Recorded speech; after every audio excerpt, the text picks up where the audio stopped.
Siya. Mga idol, oh. Ayan. Ayos na to. Mga idol, oh. Ayan. Tayo dito na naman tayo. Idol na. Tayo sa mainitan, ha. Sa inyo, ayan. Dito tayo ngayon sa market ulit. Sa ilalim ng puting ilaw. Mainit. Napakainit mga idol. Dito muna tayo magpapahinga. Ayan, yan ay isang market. Sa baba. Bibidyoin ko yung sa baba mga idol.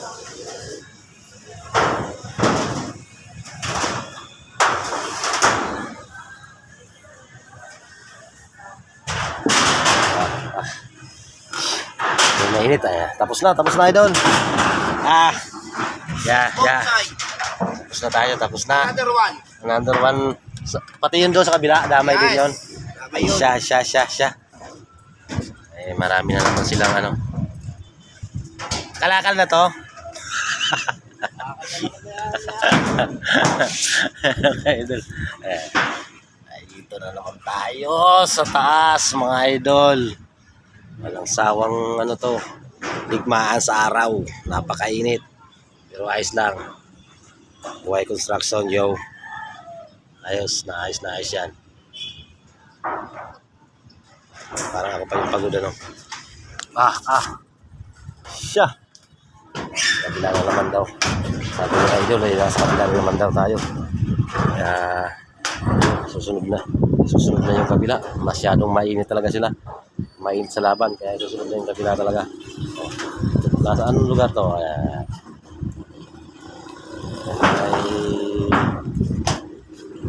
market. Angulo market. Nasaan ka na? Wow. Siya.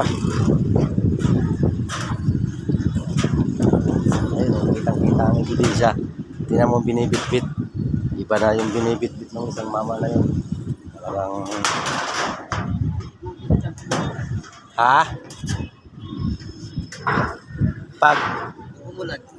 Pag umulan, anong gagawin?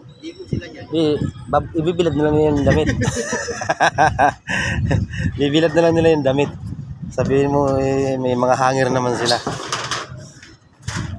Okay, yo. Sa kabila na naman, oh.